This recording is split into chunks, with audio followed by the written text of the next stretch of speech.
What does it mean to be a man? That's not rhetorical. I would like you to spend some time thinking, for a moment, about how you would answer that question. Ultimately, the actual answer is whatever the hell you want that to mean for you. However, in an age of loneliness, and under the rise of far-right activity, the question for young men arises constantly, with little constructive and healthy answers to find. Did I mention the main character of the show uses a gun?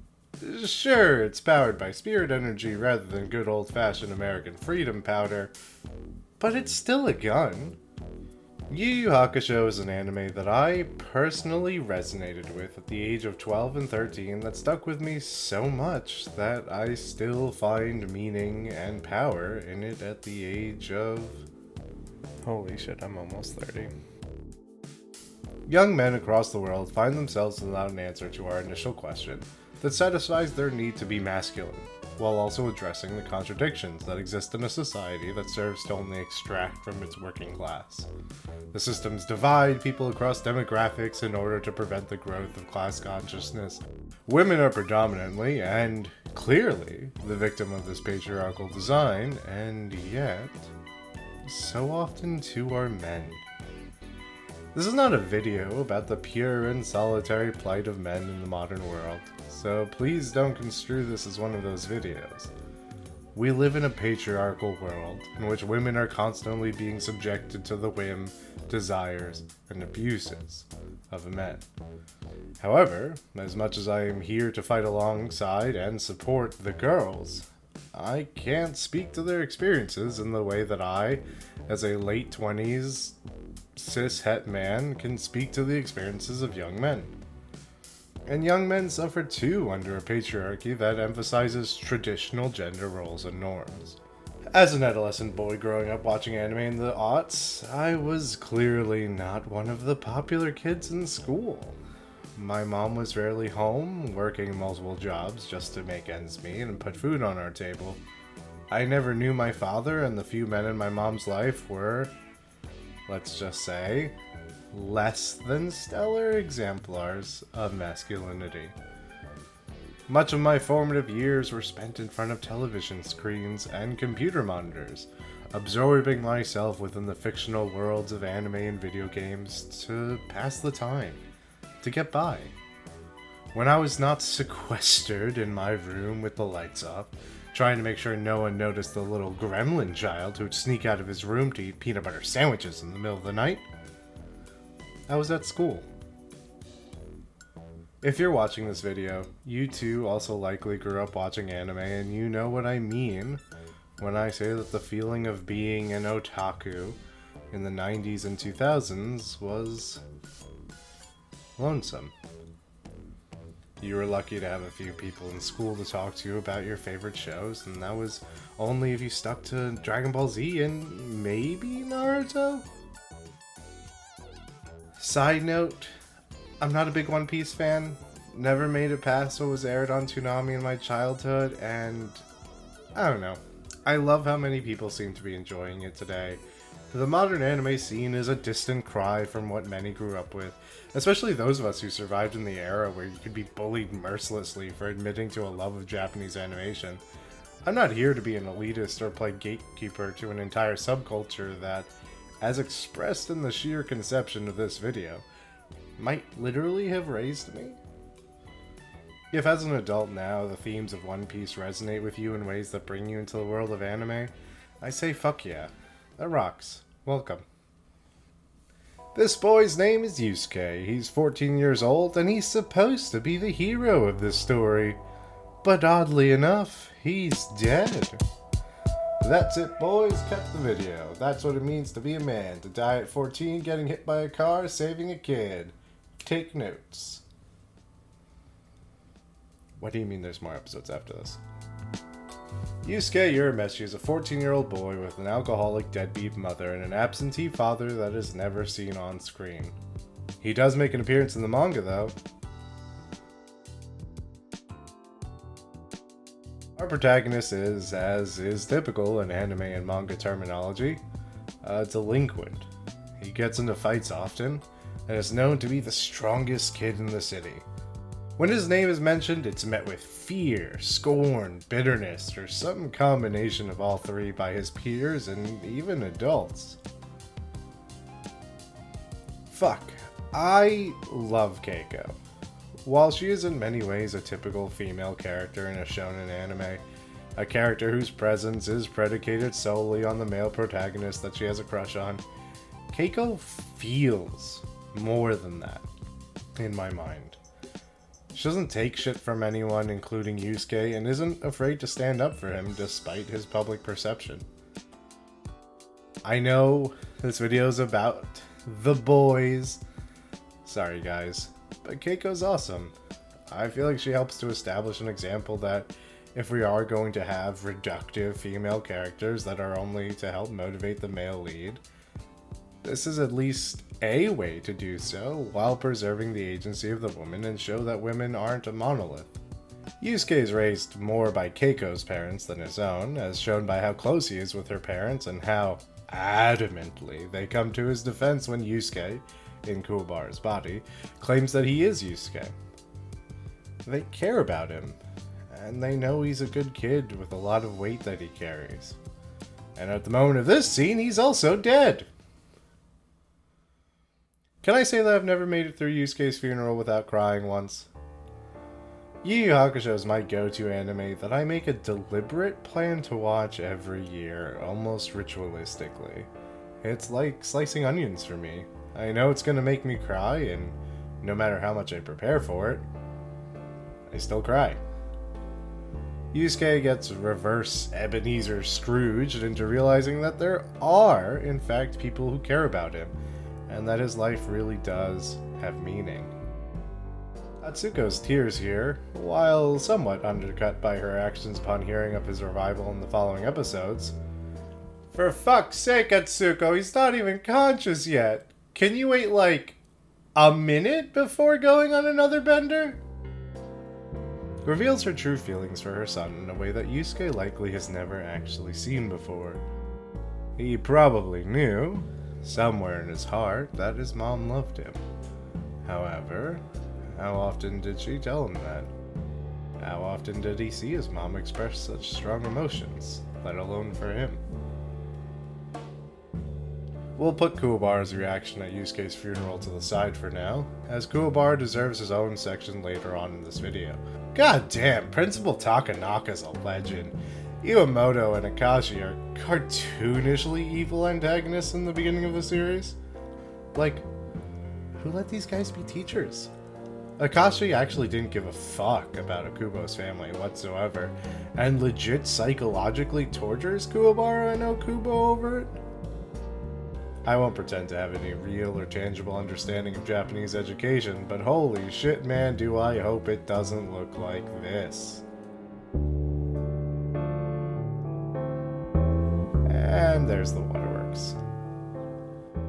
Yusuke is faced with not only his own mortality, obviously, but also the reality of his impact on those around him.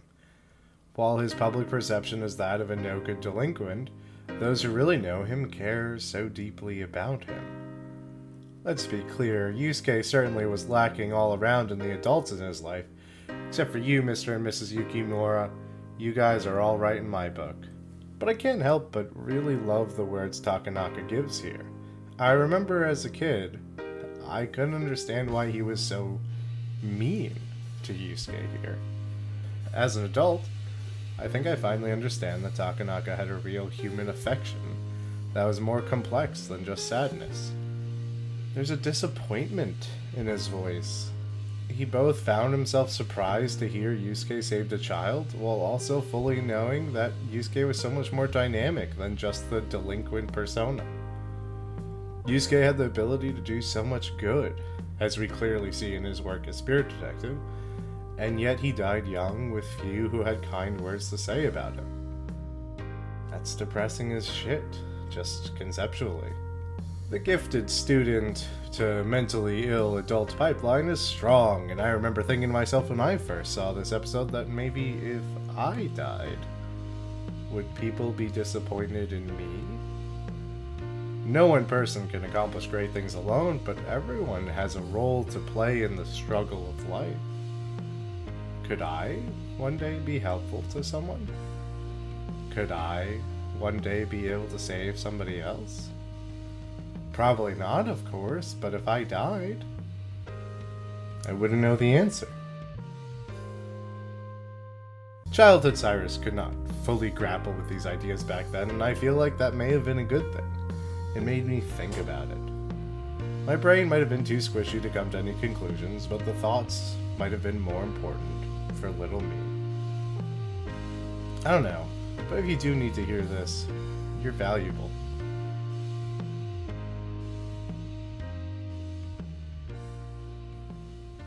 Nope. Enough crying for me, we're moving on. This is an anime about kicking ass and witty one-liners. Why are you making a whole video overanalyzing the fuck out of it? I hear you who've made it through my rambling so far asking. Because! If you grew up in the 90s or 2000s watching YuYu Hakusho, you definitely based your entire personality on one of these four guys. We have Yusuke, the loud, sassy, covering trauma and pain with comedy type. Kuwabara, the loyal friend and class clown, the ditzy boy. Hiei, your standard Sasuke-esque, cold and brooding type. I know Sasuke is actually more Hiei-esque due to their releases, and both are really just continuations of a long trend in anime of the black-haired, black clothes, sullen, cool, pretty boy archetype. But let me live. And finally Kurama, the mysterious, serious boy with long hair and flower aesthetic that everyone in the anime fandom just loses their fucking minds over from the moment they show up on screen. Listen, I get it. And don't get me started on Yoko. For the record, I'm a full-on Kurama enjoyer, even though I wanted to be Yusuke as a teen. My sexuality could have really gone for a spin if not for the mere presence of Botan. I mean, she has that shit on all the time. And what about Shizuru? Mari Kitayama is so good at character design. This show is a one-stop shop for everyone's favorite anime crush. Hot ripped dudes, hot ripped gals, facial hair, kimono mimi, sexy nurses, what else could you want? I mean, fuck. This guy literally calls himself the beautiful Suzuki. I mean, if you want to stop the video here and consider the conclusion that this is who you should look to as an exemplar of positive masculinity, go ahead. I'm not going to stop you. This is the level of confidence I wish I had and I wish for everyone. This beautiful boy gets bodied right away and still comes back with swagger. He's killing it. Returning to our four main boys, each of them by the end of the series represent attributes of what I would like to call the good boy phenomena. It is here that we see the traits that I would like to hold out as examples of positive masculinity. They're such good boys. And there are good men out in the world too. Admittedly, men often fall well below these expectations, but I posit that it is due to not identifying and presenting these traits to young men directly, as a counter to the Android Tates of the world. No, I will not dive down that rabbit hole here. Enough has been said already in much better ways than I could about these men. I think the toxicity of men like Andrew Tate and many others have been brought to the foreground enough that I don't see the value in spending any more time on it than already.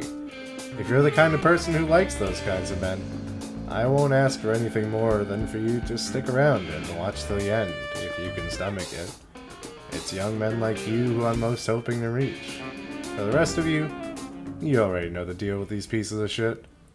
Genkai is the real MVP of this show in my opinion. From day one, she's the only character shown to not only handle, but to meet and match Yusuke's sass and sarcasm beat for beat. Fuck, she's so cool. This old woman has got an entire-ass arcade just for her own fun. This is presumably the first tournament pupil recruitment event she has hosted since her withdrawal from martial arts. So who the fuck was playing all those games? Genkai, that's who. Where are those ignorant guys who think girls can't be gamers? Yusuke doesn't stand a chance, and we probably wouldn't either.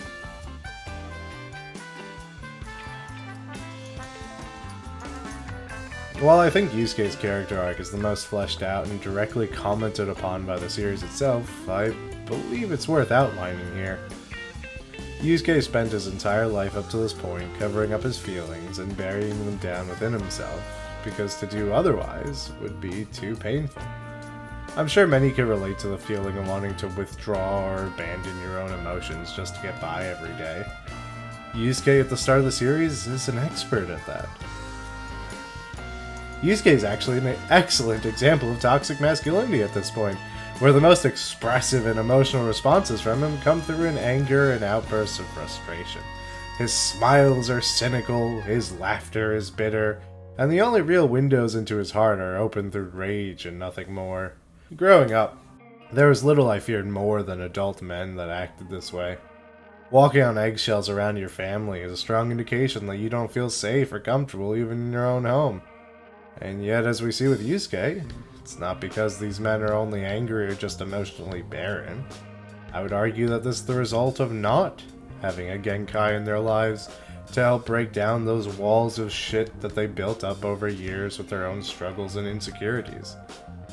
Yusuke is actually just a young version of an emotionally immature boomer. Togashi seems to have made his opinions on the matter very clear with how forward this characteristic of Yusuke is played in the narrative. It's his major weakness through much of the first half of the show.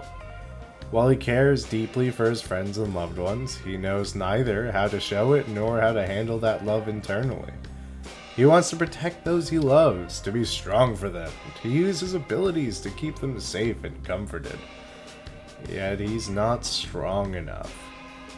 He's too stuck behind that wall, that he can't utilize that love to its actual capability. While the trope of, my friends are my power, is unbelievably common in shonen anime, especially, Yusuke has no idea literally how to make his friends his power. This can't be seen as anything other than a trauma response to his upbringing that helps to isolate the pain of his feelings from his actual conscious thoughts and mindset. And yet it holds him back. It is only when he's forced to face that wall, to face the reality that he can't protect, he can't truly love, if he keeps it all behind the wall, that he's able to grow. Genkai pushes him towards this realization throughout much of the Dark Tournament arc, and it is Toguro who slams that undeniable truth home, both literally and symbolically. I won't spend any amount of time on Toguro as a villain and an example for Yusuke of what he could become if he doesn't listen to Genkai and grapple with his feelings. Many others on YouTube have done a phenomenal job of that already. Might I recommend the video entitled Toguro, A Wounded Heart, A Broken Dream by Alexander? Apologies if I'm not pronouncing that correctly. This video, among many others, served as an early inspiration for the video you're watching now. In short, Toguro represents the bad ending for Yusuke. Toguro is someone who cared so deeply for his students in Genkai, but when he's faced with the reality that he cannot save his students, he abandons those feelings. Toguro cannot allow his heart to open again, because the last time he cared, it broke him entirely. Genkai makes the point to him several times over that it's okay to be broken. It's human to be a thing that can be broken. And yet, it is also human to build oneself back together again. Toguro gives up in the face of that monumental task of putting himself back together, and creates a facsimile of life for himself without taking the difficult steps, the necessary steps. Genkai sees this in Yusuke from the moment she begins teaching him, and possibly even earlier from the moment they met. While Genkai makes a big show that Rando could potentially win the tournament and gain her Spirit Wave technique, it's clear from her later actions that she would never let that happen. It is damn compelling motivation for Yusuke though. Yusuke even beats Rando with the help of Kuwabara's Spirit and Swamp Algae. Genkai's training is brutal, and Yusuke literally has nightmares about his time with her when he returns. He's physically doing the hard things. He's physically pushing his limits day by day. But that's not enough. Genkai's having none of that shit anymore. She already learned once. She mercilessly whips Yusuke into shape, focusing heavily on the mental and emotional limits he has for himself, along with the physical.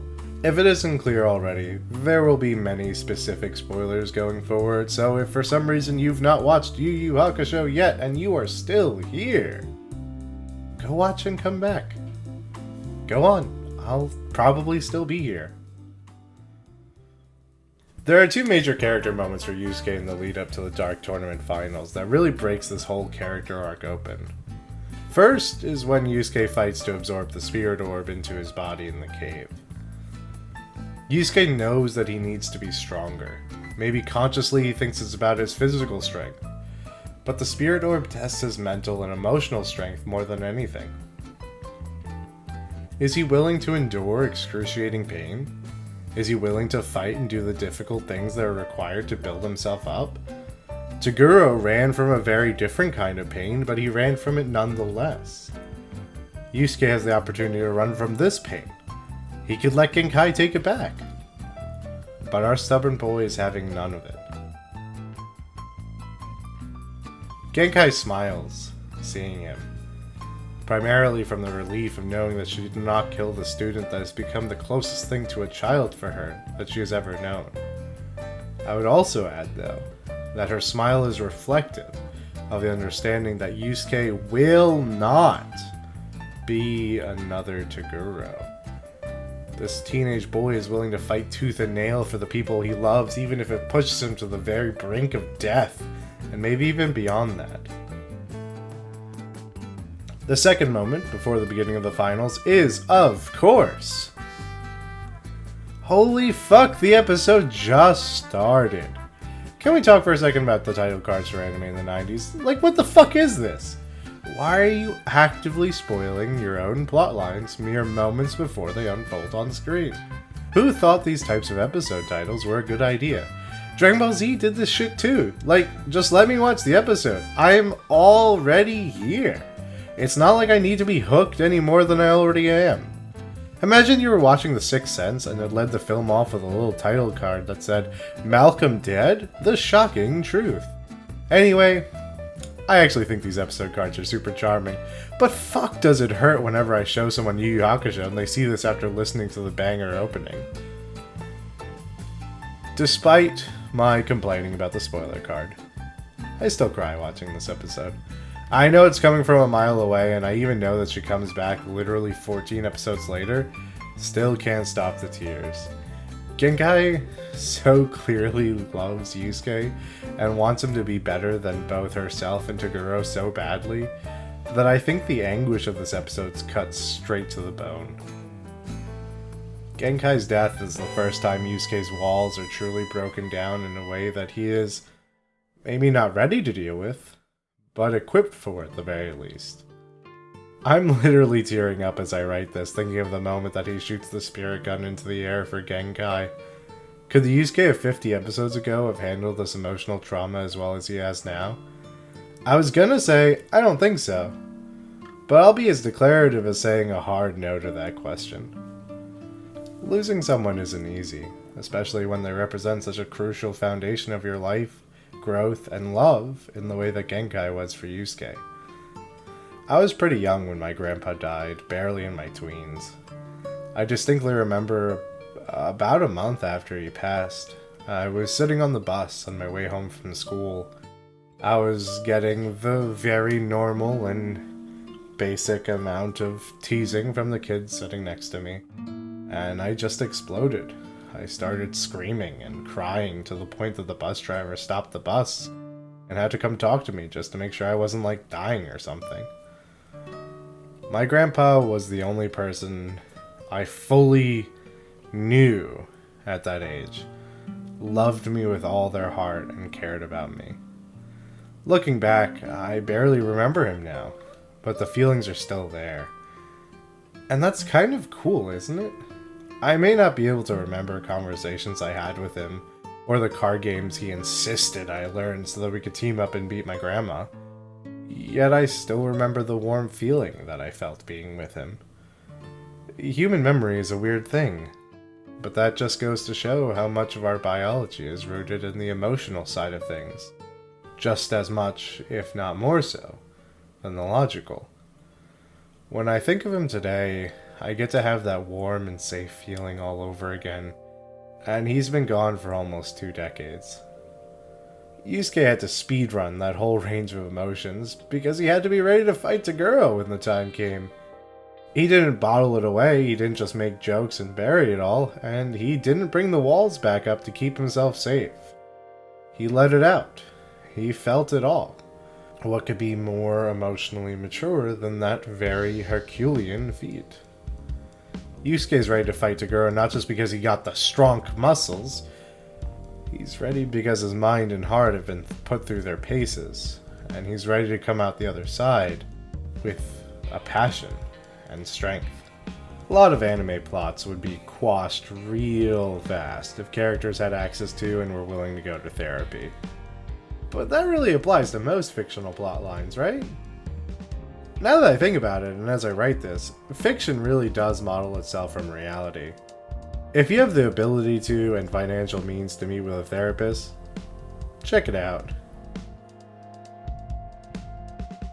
The rest of the series presents a new and larger dilemma that Yusuke spends much of the chapter Black and even the Three Kings arc dealing with and coming to terms with in his own way. Is it okay to kill humans? If not, why is it okay to kill demons? Is there a difference? I think there can be really a lot of discussion about the themes of utilitarianism and potentially even the gross writings of Aristotle, but I'll save that for someone else to tackle. Yusuke finds a moral perspective that blends might makes right with social collaboration and Mill's principle of utility in a way that is both comically underthought and also very Yusuke. Hell, it works. Look at the sunset. Things must be okay now, right? Yusuke's character arc, at least one of them, is ultimately resolved at the end of the Dark Tournament in a way that I find both refreshing and powerful. Letting yourself feel and care and love is a good thing, and leads to a more enriched and emotionally connected life. However, it also leads to pain, loss, and regret. But should we avoid the positive aspects of openly loving one another because of the potential for suffering? Yu Yu Hakusho takes a hard stance against this type of withdrawal and self-isolating mindsets. As difficult as it can be, and trust me, we live in a capitalist hellscape with seemingly no end in sight, and fascism is not only prevalent but on the rise. I know how difficult it can be. Pain is not something to be strictly avoided. Toguro did that. He became inhuman to try and run from his pain. Yusuke doesn't run. He faced it down, battled with it raging in his heart, and found both growth and connection in it. Kuwabara is his best friend. He loves Hiei, Kurama, Botan, even Koenma, and is desperately in love with Keiko. Loving means losing at times. And that's also okay.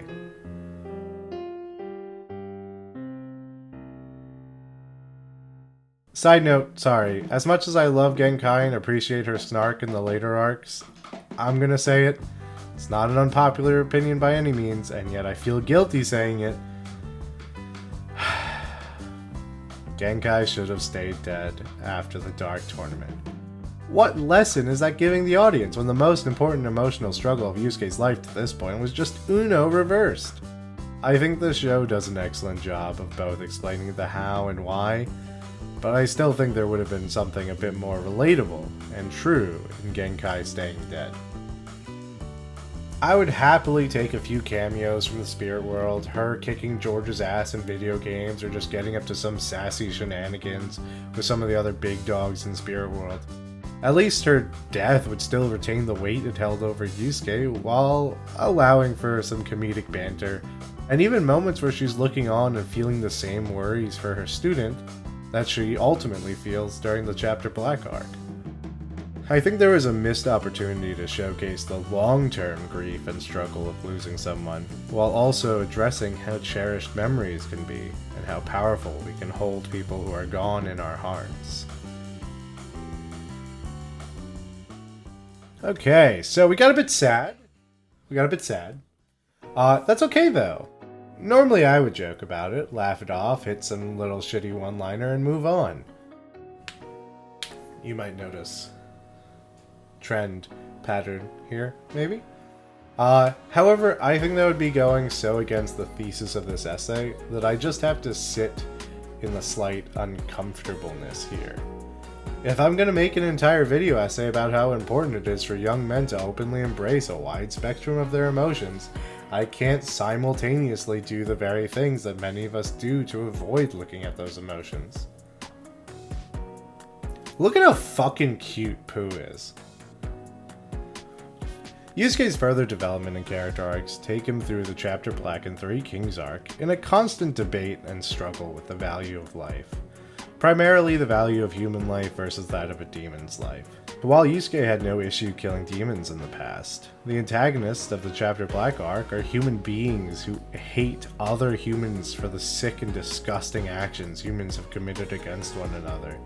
The arc is named after a tape known as the Chapter Black tape, a who's who of all the absolute worst atrocities human beings have ever enacted. I would love to spend some time delving into the philosophical and ideological conversations Togashi was having with his audience during this arc, but I find it hard to place in the scope of this video. I know I've been everywhere else, but this is where I draw the line on scope? I don't know, who knows, maybe I'll revisit this in a separate video one day. What is needed for this video is Yusuke's ultimate conclusion that life is life, and just as sacred, or unsacred, as any other. He wants to fight and test himself, and let others do the same. The Tournament of the Three Kings arc leads to many deaths, but it also acts as a culmination of so many characters' internal struggles, in a way that lets many find closure in their own hedonistic, fight-crazed way. I kinda love that as the ending for a shonen anime. Sure, it's not the most eloquent of endings and maybe has some questionable moral implications, but it's well known how exhausted and overworked Togashi was by this point in the manga. I'm willing to not only give it a pass, but I'll go as far as to say that I actually really love the ending, in a way that remains special in my heart decades after watching it for the first time. Yusuke returns home as a man who has found himself, tested his strength and ability, and found security in his own worth and value as a person. He also returns home to finally fulfill the promise he gave to Keiko so many times before. Yusuke concludes the story as someone who settles conversations with fists before words, just as he started. But he's found new meaning and value in the act of fighting. When once it was the sheer emotional expressions of a young boy lashing out at the world, he's found something that he cares about and loves with all his heart as an individual. For our shonen protagonist, what else could we want more than for him to find true love, acceptance, care, inspiration, motivation, and self-worth in what he does best? Throwing hands. Did someone ask for brooding bad boys in anime? We have Vegeta, we have Sasuke, we have Kageyama, Guts, Mustang, L, motherfucking Shadow the Hedgehog. However, look no further than in our very own YuYu Hakusho for what I believe to be the singularly best brooding bad boy in anime history. No, I'm not biased. YuYu Hakusho is my favorite anime. I have adored these characters for the better part of my near 30 years of life. Hiei is voiced by Chuck Huber, the voice of Android 17 and Kibito, Ronnie from Bakuno, Austria. Pilaf? I'm sorry, I probably should have known this before now, but really? He voiced Pilaf in Dragon Ball before Hiei? But after Android 17? And Ra? Hiei is the quintessential tsundere boy with anger issues and an admittedly abundant willingness to kill humans and demons alike. Yusuke first fights Hiei with the pretext that he's actively enslaving people to conquer the world? Honestly, it's a little too clear that Hiei was not meant originally to be the kind of mainstay character that he developed into.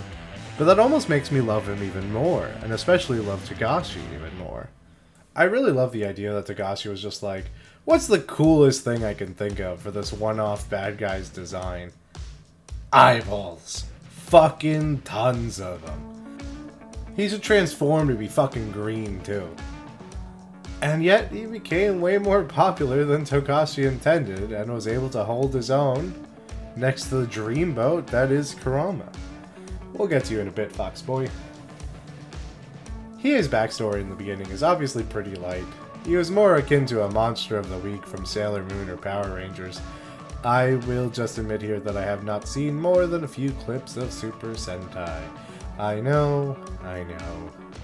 I just really loved Power Rangers, and I feel almost like I'd be betraying Tommy. Anyway, don't let that fool you into thinking that he is not a well-developed, interesting, and complex character in his own right. Sure, was his green transformation quasi-redacted? Yeah. Did he really quickly go from despicable villain to reliable anti-hero? I mean, I guess. But did you see him fuck up Seiryu faster than you could even blink? Togashi took his first version of what do I think is cool as fuck and made just an objectively cool as fuck character named Hiei. Hiei represents what I believe to be every middle school boy's, and maybe high school also, ideal. This archetype showcases a fantasy that many young men had and have of being able to be quiet and reserved, which most of us are already, but being perceived as cool or mysterious for it, rather than just being seen as weird and antisocial. Who didn't tent their hands in front of them at their desk, staring emotionlessly forward, hoping that their classmates noticed and thought they were interesting for it? Please tell me it wasn't just me. Please, for fuck's sake, this couldn't have just been me trying to be like Sasuke, right? Guys, help. There's almost a meme culture around it now in which we jokingly mock the notion that men feel like they need to bottle their feelings and be stoically cold or disinterested to fit the social norms. I can't count how often I've seen examples of young men talking about how their feelings were trampled over by parents, teachers, and friends, only for the comments to reinforce how they were in the wrong and should have felt some other way about the situation. Due to the intense pressures of a patriarchal and strictly gendered society, young men are both simultaneously taught to be loud about what they want while bottling away any meaningful emotional responses they might have. Men have historically been able to do whatever the fuck they want, whether it be sexist, exploitative, abusive, or bigoted, and yet the one thing they can't do is talk about their feelings. Crying? Boys don't cry. It actually still makes me physically cringe hearing those words. How many adults have you heard say those words in your adolescent years? I'm hoping the answer is 0, but I doubt that the reality is so kind. If we're going to be told to shut up about what we want to talk about and we don't know how to do the popular talking, what else is to be done other than keeping quiet? Some of us chose to emulate the Sasukes and Hieis, and others use the freedom and anonymity of the internet as their own personal toxic waste dump in their effort to just express anything. So many adolescent boys are out there, right now, slowly diving into toxic far-right men-only spaces, because those sick fucks who create and foster those environments know exactly how to convince these literal children that they're being heard and that their feelings matter, only if their opinions and feelings are about hating someone else. Fuck 'em. Sorry, back to Hiei. Live. Live, and when you return here, please kill me first. It's the only way I'll be able to face Hina. We don't get much of Hiei's backstory until the very end, but what we learn is genuinely heartbreaking. Hiei was born a boy in a village of female-only ice apparitions. To slam the metaphor down as hard as possible, Hiei is a demon of fire, born in a village of ice and snow. He doesn't fit in. He can't fit in. The society he was born in would not allow him to, even if he was given a chance. Before he was old enough to utter a single word, he was judged to be a curse, and set to be cast out and killed by the elders of the ice apparitions. Hiei's mother cries out and tries to stop them, but it is her best friend Rui who is forced to throw him off the cliff, Spartan style. The only thing he had to his name was the Hirui stone his mother had created upon his birth that Rui gave him before... A society that forces its people to shut their hearts just so it can survive. They should be wiped out. That's what I think. Hiei is picked up by a group of bandits and kept around for a brief time until his power and anger is too frightening for even the bandits to keep around. He then began to travel around, killing as he pleased, just to fulfill the boredom of his life. He wore the Hirui stone around his neck openly to convince other demons to attack him and give him an excuse to kill them.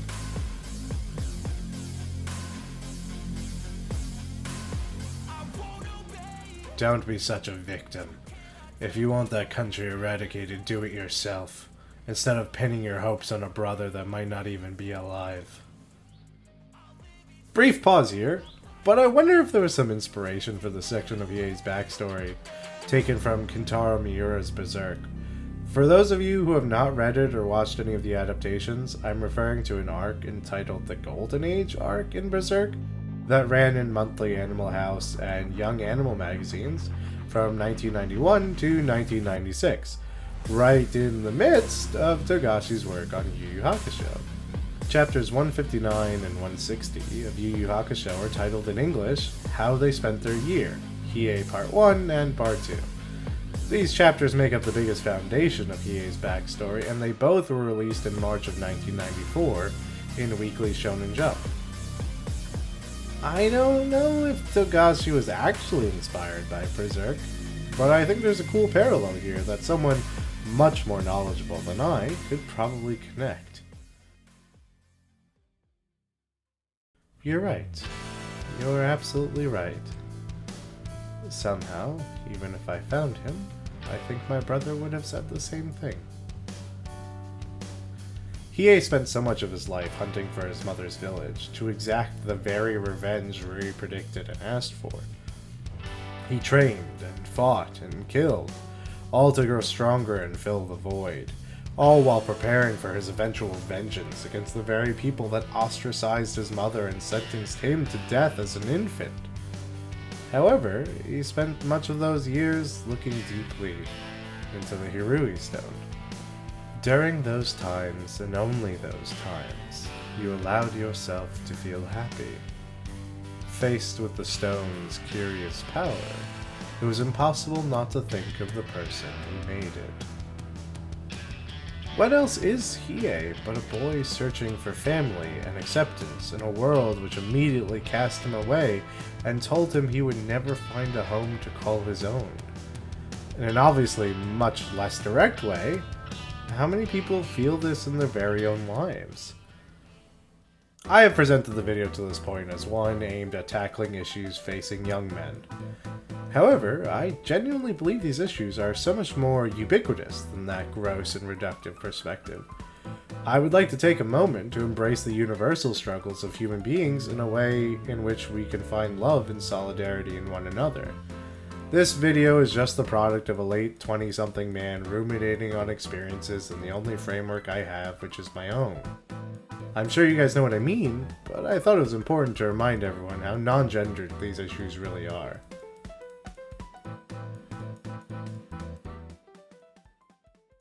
When Hiei finds his mother's home, he finds a place of despair and depression.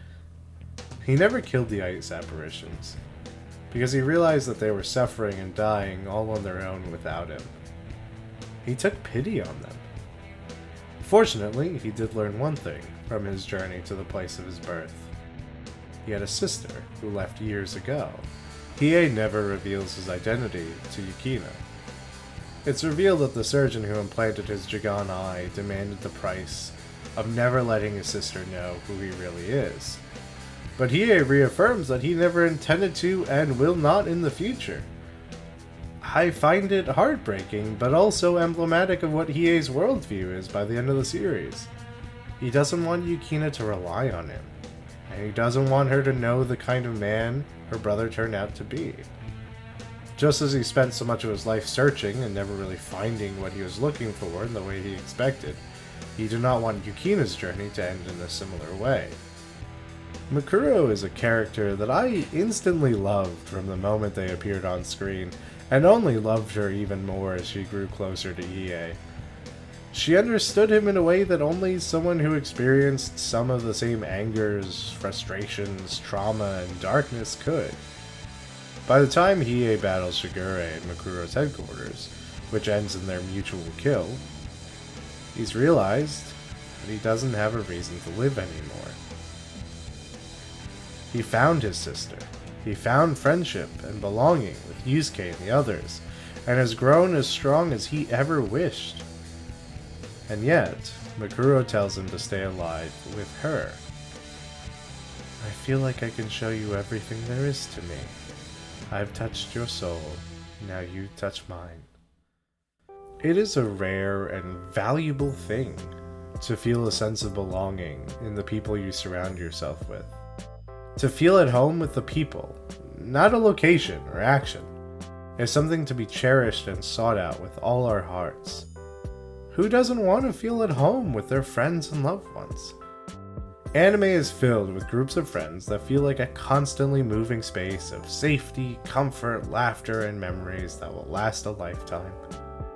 Who doesn't want that for themselves? While the laughter part might not be in Hiei's repertoire very often, I believe he has found a similar space for himself at Mikuro's side. Just look at his smile! What is this other than the face of someone who loves and feels loved in this space with the company he is in? I can say that of all the characters in the ending, I found myself loving Hiei's the most as a resolution of so much pain and an example of how our past doesn't define our futures. Two people who may have defined themselves as broken, finding wholeness and security in one another? Fuck, I'm gonna start crying again.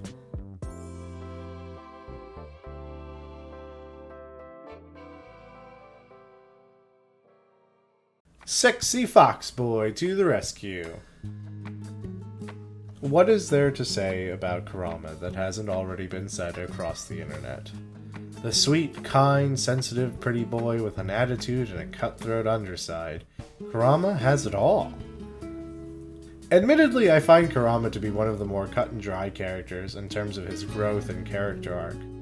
I mean, how much more over the head can it be than when he physically gets rid of the Yoko transformation forever and still wins against Shigeru during the Demon World Tournament?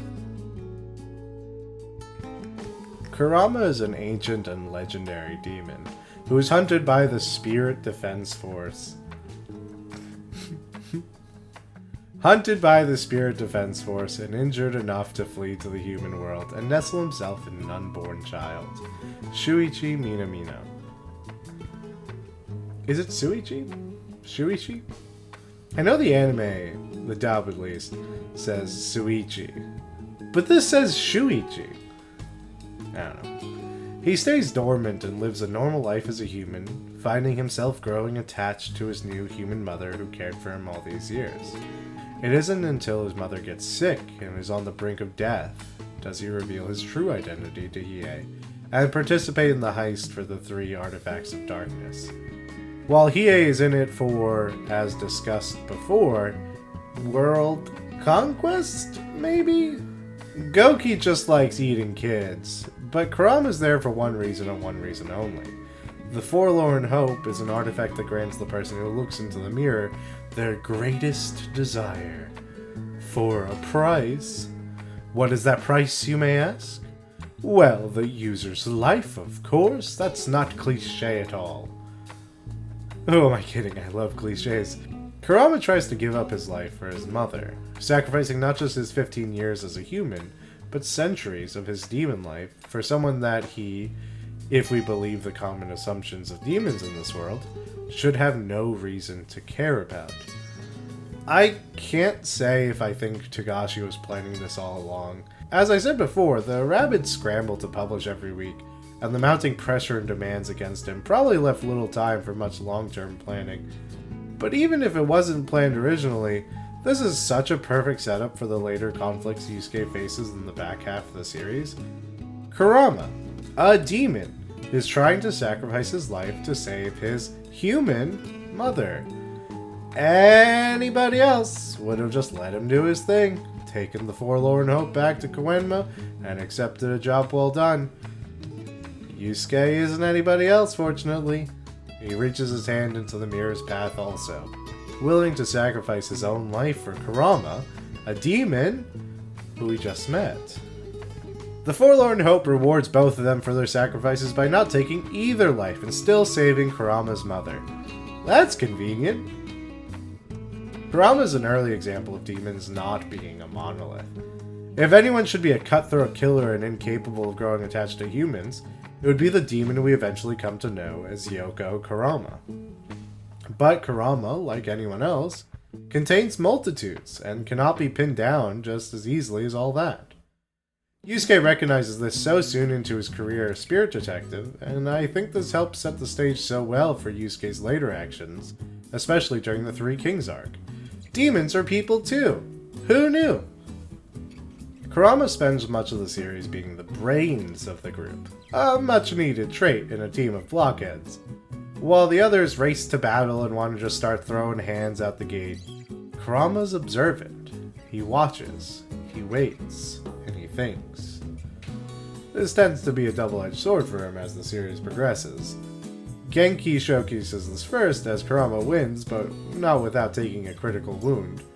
Kurama absolutely fucks in the Dark Tournament, especially against Team Masho, but he's constantly taking hits as he waits for opportunities and studies his opponents. This is why Yoko is such a cheat code for the team. Yoko doesn't need to think. He can just overpower anyone in his way, and yet he still has the genius level brain going anyway. Yuri Urishima just did not stand a chance. And he knew it too. The problem with Yoko is that he also represents the version of Kurama that left Yomi to die, and the one who would never save a human woman's life. Being a kid is going nuts over Yoko Kurama and wanting more and more of that form.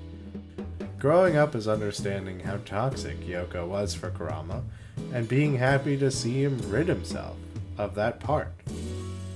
During the Chapter Black and Three Kings arcs, Kurama sees Yoko as the strong part of himself, and Shuichi as the weak. It's here that we can really examine the heart of the conversation Togashi is having with us as the audience. What does it mean to be strong? Kurama is forced to face his past in a way he never imagined he would ever have to, believing Yomi died all those centuries ago. And not only is Yomi alive, but Yomi could stand as the worst foe mankind has seen. But should he care about that? He becomes Yomi's right hand right away and slips easily back into the brutal and calculating mindset he once had. With some time, he could even try to surpass Yomi and take the demon world for himself. At what cost, though? Kurama battles his emotions in a way that almost contradicts Yusuke's fight. While Yusuke is being told left and right that his strength can be bolstered by caring and being vulnerable, Kurama has seen how his care and love is thrown into his face as a weakness time and time again. Roto, during the Dark Tournament, threatens his mother and almost defeats him because of that threat. It's not until Yoko is released that he could strike down Yuri Urishima or Karasu, to even stand against Sensui, or to infiltrate Yomi's inner circle. Yoko is strong. Yoko could go toe-to-toe with almost anyone in the demon world by the end of the series. But what does he sacrifice in becoming Yoko? Yoko is Kurama's past. Yoko is what he once was, before he spent years learning to love and care about others. What does it mean to rely on that form going forward? Is it worth abandoning your love for physical strength? Kurama makes the decision to abandon Yoko, leave him in the past, and find his strength in the future. While he's physically weaker in this form, and likely stands no chance against Shigeru, he drops Yoko permanently during this fight, and manages to find a way to win despite that decision. How much more could Togashi slam in our faces that caring about others and facing your future with your head up is the only way to find true strength in ourselves? While Hiei taught us that we don't need to let our past define us or hold us back, Kurama teaches us that we could leave that past behind and decide who we want to be every day in the future. Kurama leaves the demon world and returns to his home in the human world.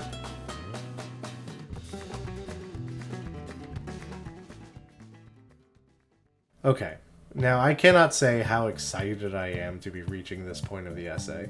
To say that Kuwabara is the sole reason for this video would not be that much of an exaggeration in the context of the conversation we're having with these characters in this work.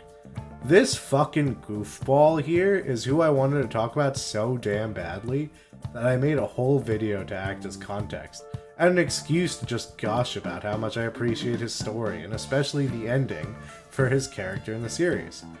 Whoa, I hear you saying. Kuwabara's ending sucks. He doesn't even get a cool fight in the Demon World tournament. He doesn't even fucking show up to hang out for it. He stays home and studies. What a bore. What a square. Let me stop you here.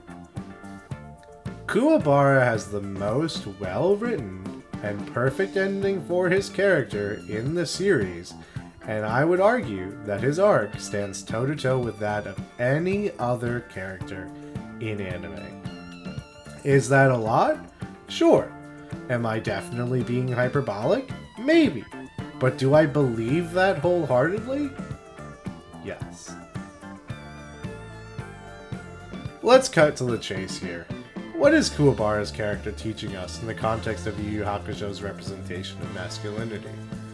I would answer that question by saying that he represents what it means to find intrinsic and secure value in oneself without needing external validation or the constant search for approval that we are never going to fully get. Before you read that as me comparing Kuwabara to some bullshit Sigma Alpha, be a leader, not a follower, incel toxic archetype, please let me explain.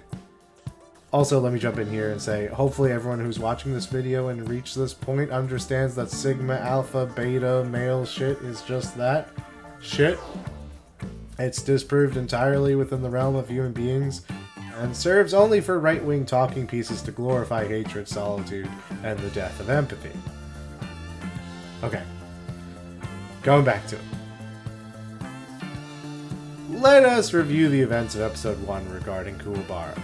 We first see this orange-headed punching bag being slammed into the pavement by Yusuke as a quick cooldown for Yusuke while he's pissed off. When Yusuke leaves, Kuwabara's friends try yet again to convince Kuwabara to stop picking fights with Yusuke. That makes 0 wins and 156 losses! No! Is this just a throw-in line for comedy and to subtly add some exposition to their relationship? Absolutely. But fucking think about that for a second. What could possibly keep you going to get your face pummeled that many times in a row with no evidence of victory in sight? How out of your mind would you have to be to actually do that? Thankfully, we see the explanation for this absolute absurdity in the very same episode. The next time we see Kuwabara in episode 1 is during Yusuke's funeral. I want to pay close attention to the words Kuwabara chooses to use in this scene. You're supposed to be here for me. I personally believe that Kuwabara has a lot of empathy for Yusuke in general, and does view him as someone he can relate to. But is all that emotion for Yusuke? I don't think so. The words "for me" speak volumes, as Kuwabara's motivations really can be succinctly found right here in episode 1. The fighting is where Kuwabara finds his self-worth and value. Kuwabara is someone who would rather read manga and pet cats, but he knows that people respect the guys who fight. Sure, Yusuke might be hated, and he certainly does not want to be in his own shoes. But imagine being Kuwabara. This is a guy who also fights, who is also viewed as a delinquent, who also gets bad grades in school and is harassed by the teachers. Yet Yusuke is the one who just does it better in Kuwabara's eyes. Kuwabara still wears the proper blue, Yusuke wears green. Kuwabara misses school, but Yusuke rarely attends. Kuwabara kicks ass against every other kid he goes up against, yet rival gangs fear stepping into Sariyashiki Junior High territory for Yusuke, not him. This is an interesting question that I would pose to anyone who hates Kuwabara's ending. Does Kuwabara like fighting?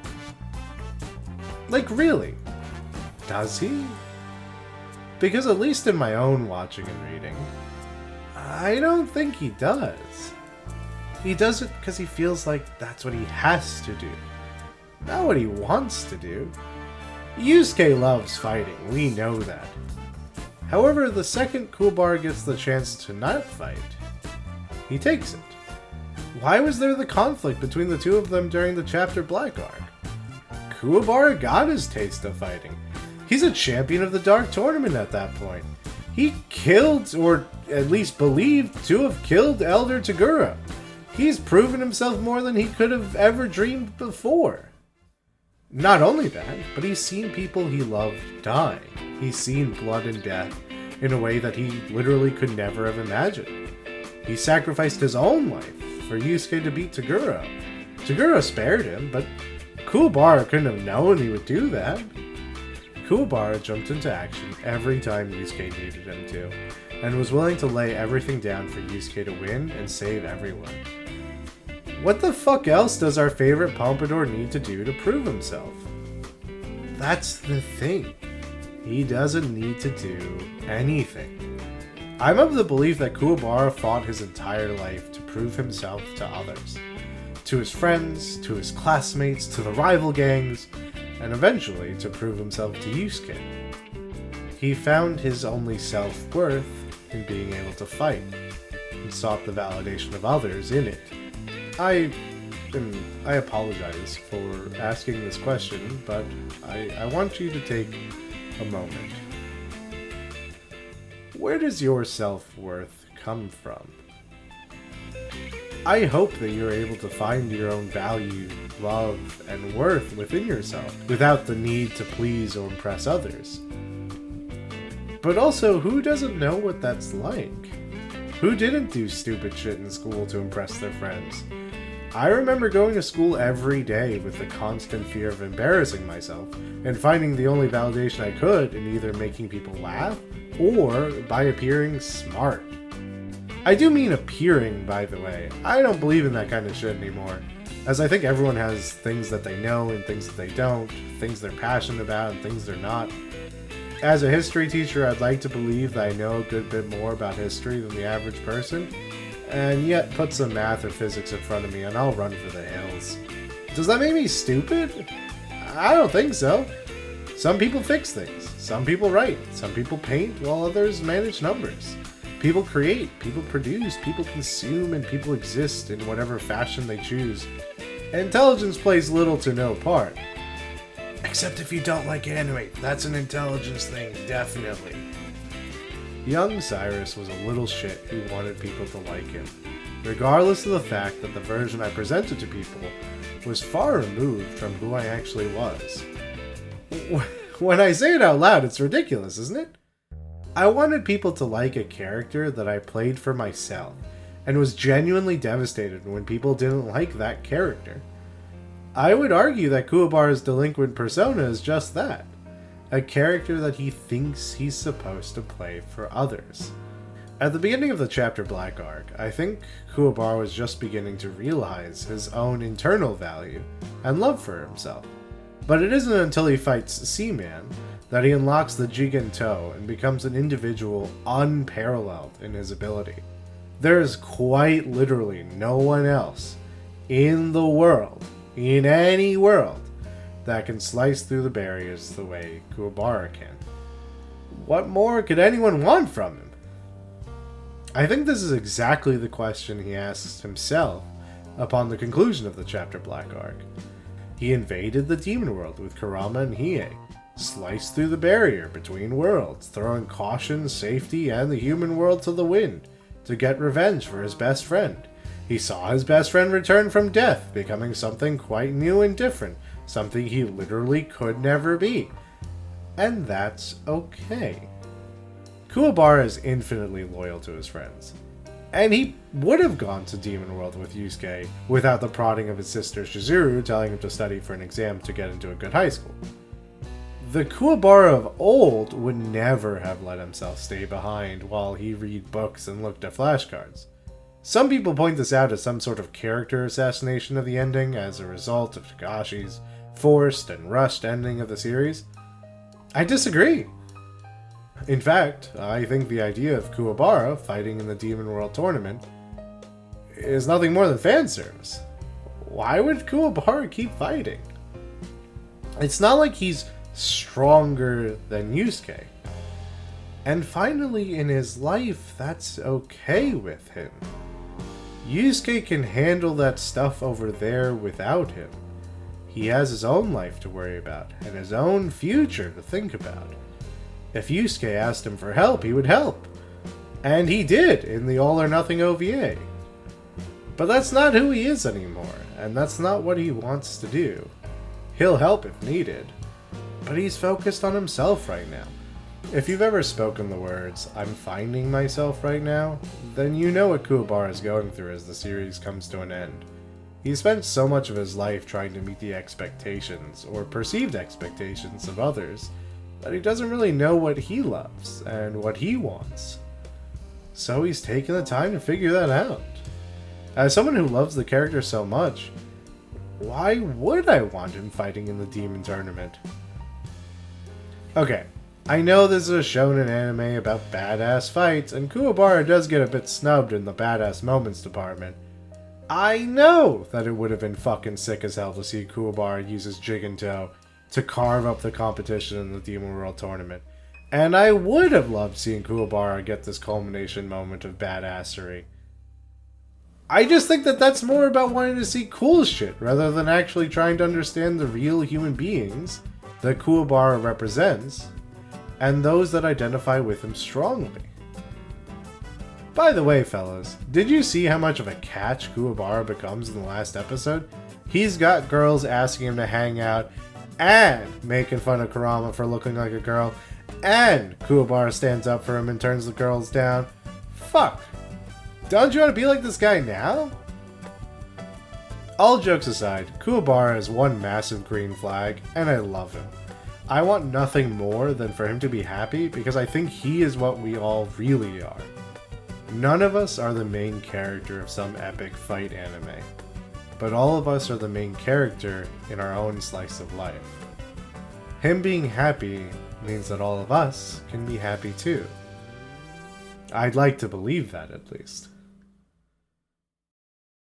Yu Yu Hakusho is a series that has certainly aged, poorly in some ways, and well in others, and yet it stands as my favorite anime of all time, and one that I could always come back to for comfort. I'm sure many people view this as a comfort anime. I would go even further to suggest that maybe this is also an anime to come back for the lessons the characters taught us. From Toguro to Yusuke, Genkai to Sensui, Kurama to Kuwabara, Hiei to Keiko, the characters have so much to teach us about life, finding our values, and walking our own paths forward into the future. Everyone's path is their own to walk, but maybe we can look back at our favorite characters as a reminder that we aren't alone, that our paths are only that, and that we have to grab onto our emotions and our love with both hands, and refuse to give it up, despite how easy it could be to do so at times. So for anyone who's still here after all this rambling, remember to love yourself just as much as the beautiful Suzuki does, and love others as much as Yusuke does, and you'll probably be on the right track.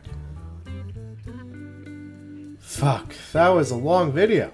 I'm not sure anyone's gonna make it this far, so I'll keep it brief.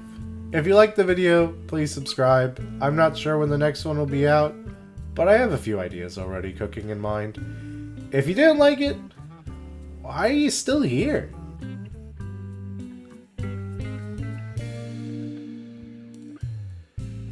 If you're still here, hi, hello. This channel is my attempt at creating a space for people to feel safe and vibe in a place that's open, accepting, and also nerdy as fuck. I hope through the videos I make here that some people can feel a bit of the weight of the world lift even for a second. We have to look out for one another in a world that seems to pit us against each other more and more every day. Just remember, that's intentional, because they know the power we have if we join hands and stand up together. I appreciate anyone who's still here. I hope that this video wasn't too crudely made or produced, and was worth the time you spent watching. I hope to get better at this in the future, so, I don't know, stick around maybe.